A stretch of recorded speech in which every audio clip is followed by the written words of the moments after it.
I have watched the sun rise on more mornings than the stones of the earth can count. I am a shard of the first dawn, a splinter of the initial silence, cursed or blessed to walk the long, winding road of your kind. I am the memory you have forgotten, the shadow that falls just outside the firelight, the silent witness to the grand, terrible, and beautiful spectacle of you. I have seen it all, from the first clumsy grasping at a sharpened flint to the glittering, soul-crushing spires you would one day call progress. And I can tell you with the certainty of the turning stars, history is not a climb, it is a descent.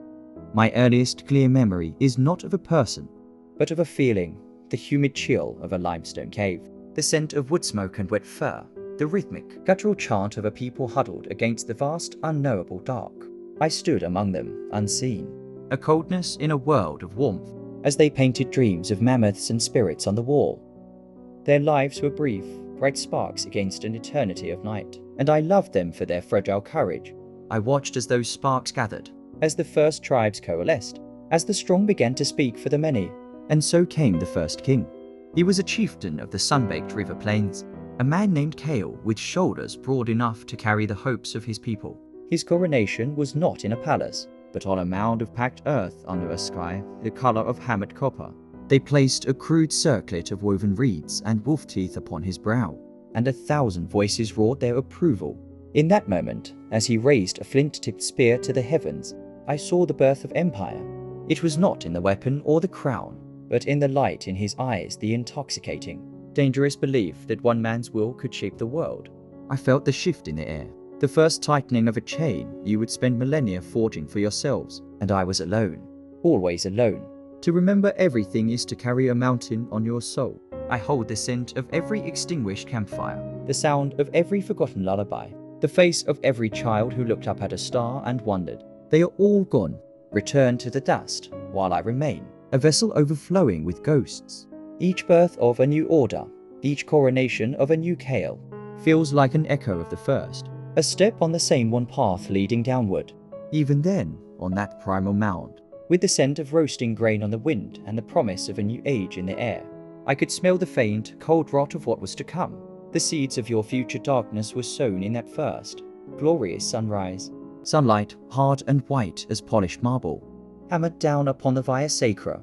The air itself was thick, a stew of rose petals, sweat, incense, and the metallic tang of fear.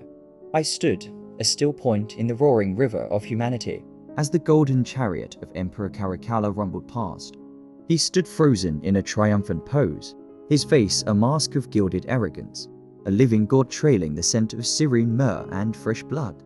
The crowd's adulation was a physical force, a wave of sound that washed over the triumphal arches and colonnaded temples, monuments to an empire that believed its own glory was as eternal as the stones from which they were hewn.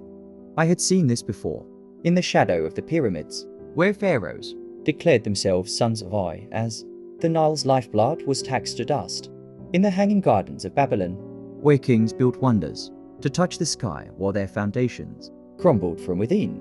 The faces changed, the languages differed, but the play was always the same, and I was its captive, eternal audience. I watched them build. I watched the legions of slaves, their backs bent under the weight of travertine blocks, raising the Colosseum a monument not to art, but to the spectacle of death.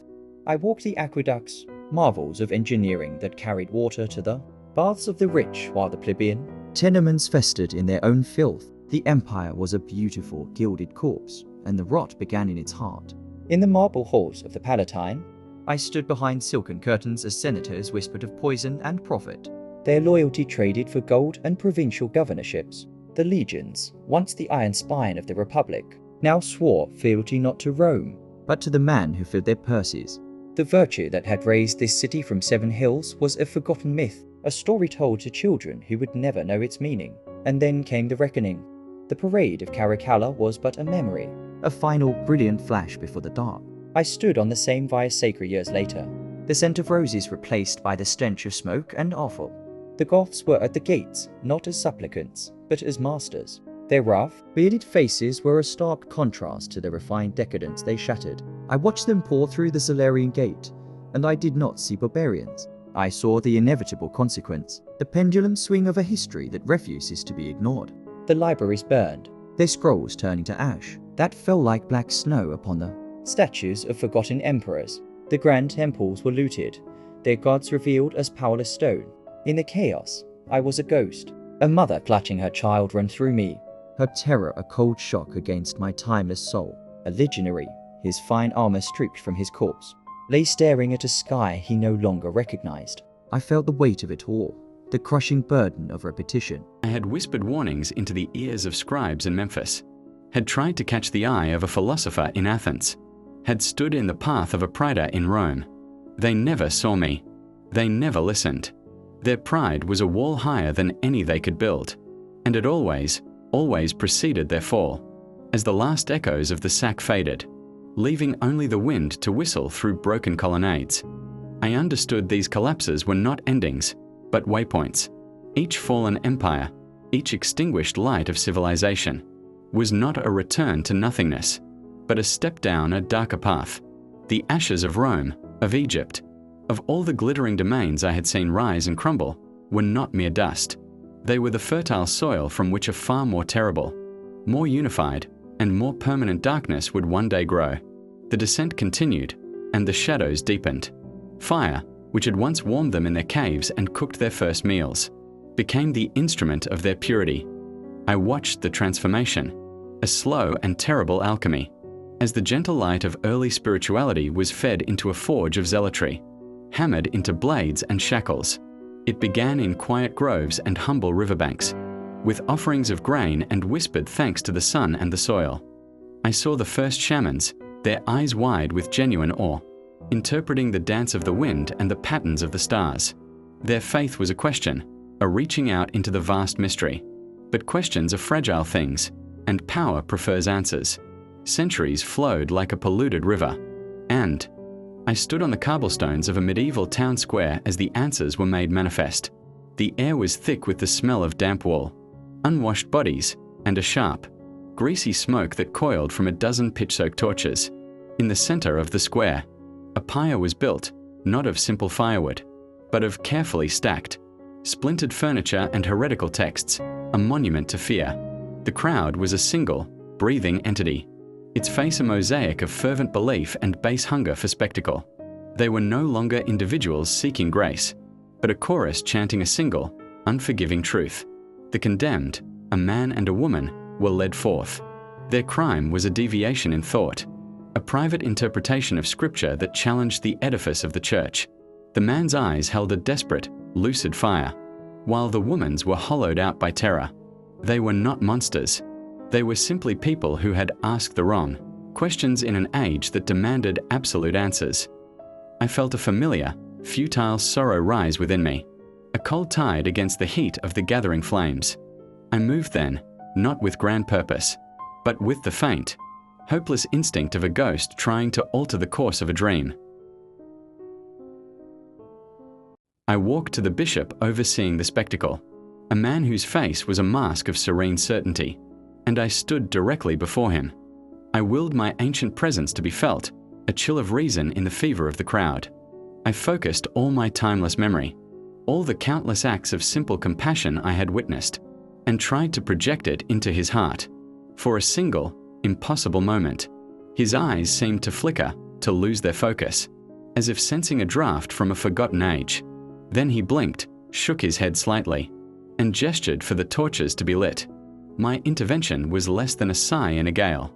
The fire took hold with a roar, swallowing the pleas and the prayers of the two souls within it. The crowd's chant rose to a crescendo, a wave of sound that felt like a physical blow. I watched the flames climb, their orange tongues licking at the twilight, and I did not see purification. I saw the burning of curiosity, the incineration of mercy, the absolute triumph of control over compassion. This was the true heresy, not the descent of the dying, but the calcification of faith into a weapon. This fire was the same that would propel armored knights to distant shores in the name of a cross, that would illuminate the torture chambers of the Inquisition, that would, in time, forge the unyielding fanaticism of a galactic Imperium. It was a flame that consumed the soul of its believers long before it ever touched the bodies of its victims. As the acrid smoke stung my eyes, the only eyes that would truly remember this moment. I understood that the path downward was now paved with righteous certainty, and the darkness ahead would be lit only by these self-consuming fires. The fire of faith had cooled into the clear, hard light of reason and humanity, blinking in its glare, mistook illumination for divinity. I watched as the cathedrals of the spirit were slowly dismantled, their stones repurposed for a new religion, the worship of the human mind. It was an age of brilliant, blinding light, where the shadows of superstition were banished, only to be replaced by a new, more profound darkness born of absolute certainty. The great, grinding wheels of industry began to turn, and with them, the very soul of the world was reshaped, not by gods or kings, but by the arrogant calculus of progress. I stood in the soot-choked heart of a city transformed, a place where the sky was a permanent, bruised twilight, stained by the breath of 1,000 furnaces. The rhythmic, pounding heartbeat of the steam engine had become the new liturgy, its hiss and groan a hymn to power.